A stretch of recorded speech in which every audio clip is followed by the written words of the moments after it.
and welcome to Bitesize Piano. In this video I'm going to go over what inversion chords are. So this is a remake of a very old video that I made about 3 to 4 years ago.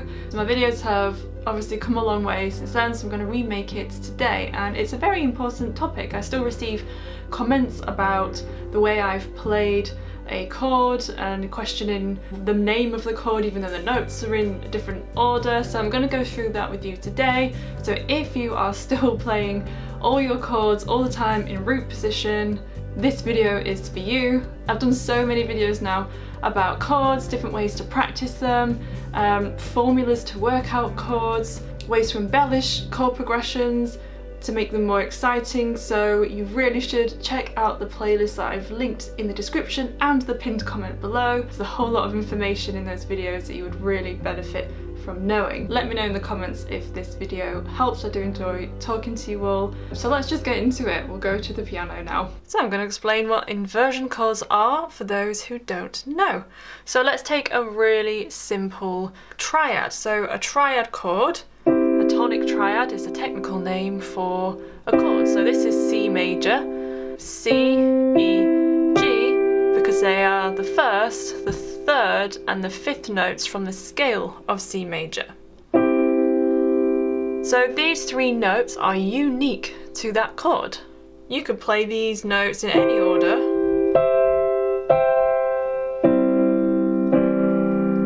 and it's still C major. The normal way, you have this very distinct pattern if I move my other fingers out of the way, so it's like one note, miss a note, miss a note. This is called root position, where the name of the chord, like the note name, C major, is at the bottom. It is the lowest note of the chord. If you think of it as like the root of a tree, it's at the bottom, it's the root. Because there are three notes in this one, there are basically three different ways we can play it as a chord in one hand. So we are going to rearrange the notes now. So we're going to take the lowest note and we're going to, which is a C, and we're going to stick it on top. So if I shuffle my other fingers about like this, we have, this is called first inversion, because this is the first time we have inverted the chord.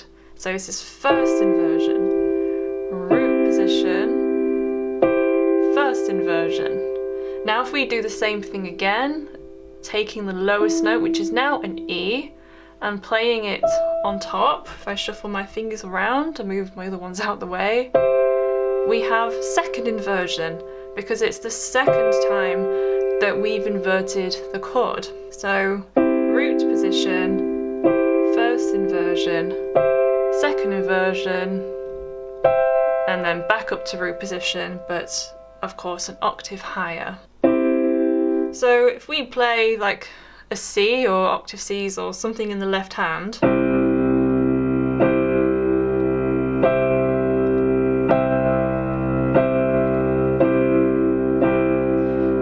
it doesn't matter really what inversion you play in the right hand, because we are enforcing it, we're strengthening it by the lower bass notes in the left hand. So when I'm figuring a song out that's very chord based, I do my best to try to hear what the top notes or the top voices of the chords are, which tells me what inversion they are being played in, to make it sound as accurate as possible. So very rarely all the chords in a song are played in root position. We always have inversions. If everything's always played in root position, your hands are moving around a lot more. They're not that good if you're a singer, because you're having to constantly look at your hands whilst singing, and utilising inversion chords makes pieces of music just sound a little bit more interesting. It can make it sound a little bit more sophisticated. Let's try playing through the inversions of a different chord. Let's try G minor, so G, B flat and D, using the exact same theory. So this is root position.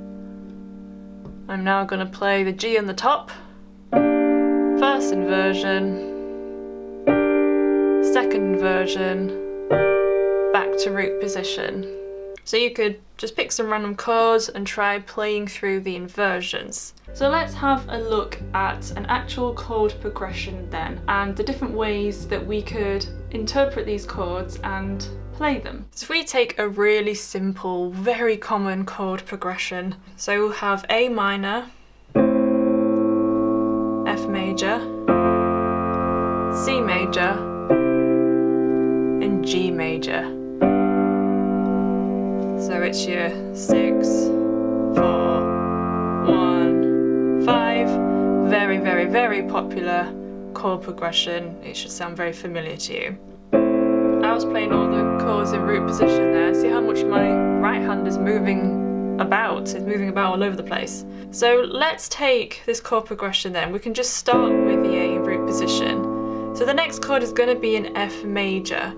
So chords have notes in common with other chords. The next chord is going to be an F major. So in F major, there is also an A and a C like we had in A minor. So all we need to do is change the E to an F.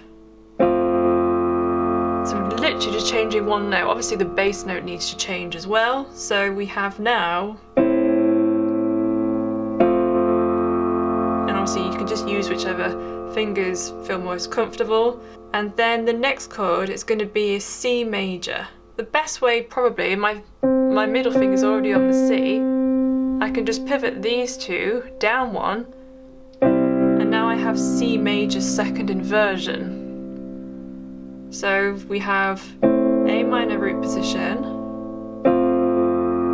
F major first inversion, C major second inversion, and the last chord is a G, so my thumb is already on the G, so I move to these two higher notes, bring them in to B and D, there we go. And then to start it again, we literally just move up.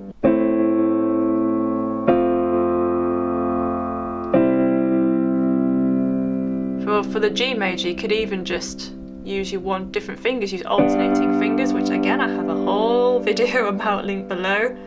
And then to start it, you just move your thumb in. So this is like minimal movement.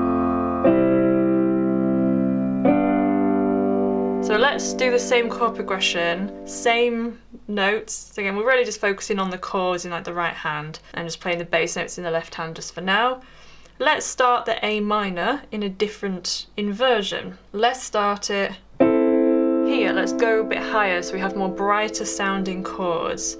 So this is first inversion. So we've got, and then same thing again. So we're just going to need to change the E to an F. And then for C major, can you figure out what we can do? We bring these in to E and G. And then can you figure out what we can do to get to G major? Extend the thumb to B, and then D and G. So if I do that again, so first inversion of A minor, second inversion of F major, C major root position, first inversion of G major. So again, another way. It's a slightly different sound, but it's the same chords. It's just voiced in a different way. So you can play around with voicings, what the top notes of the chords are going to be. Obviously there aren't just triad chords all the time in music. Seventh chords appear a lot, and we can invert seventh chords as well. So let's take a bluesy chord. Let's just take a dominant seventh chord. So this is C, E, G, and B flat. I've got a whole video on seventh chords as well in the playlist below. So I guess you would call this root position, because now we have 4 notes, we could have a third inversion as well. If I play it here, and then we have there, so the notes are close together, they're even closer together now, and then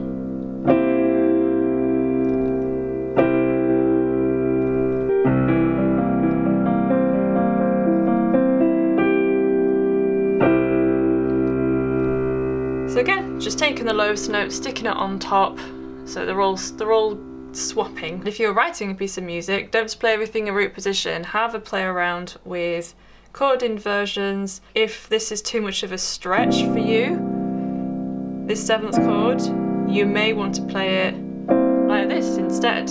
That might be, or like this. That might be just a little bit easier if you have particularly small hands. So just something else to consider. So I hope that you found that useful, and I hope that when you are presented with like chord symbols, that you won't just automatically play everything in root position all of the time. Do honestly go and check out my other videos, my chords playlist. There is a wealth of useful information there that you would be mad not to go and learn. So I'll see you in the next video. So that's the end of this video. If you would like to leave a request, leave them in the comments section below of this video. I've also left some videos here that I think you might like, so go and check those out as well. I also have a course. Visit bitesizepianocourse.co.uk and you can enroll and start learning how to read music. I'll see you in the next video.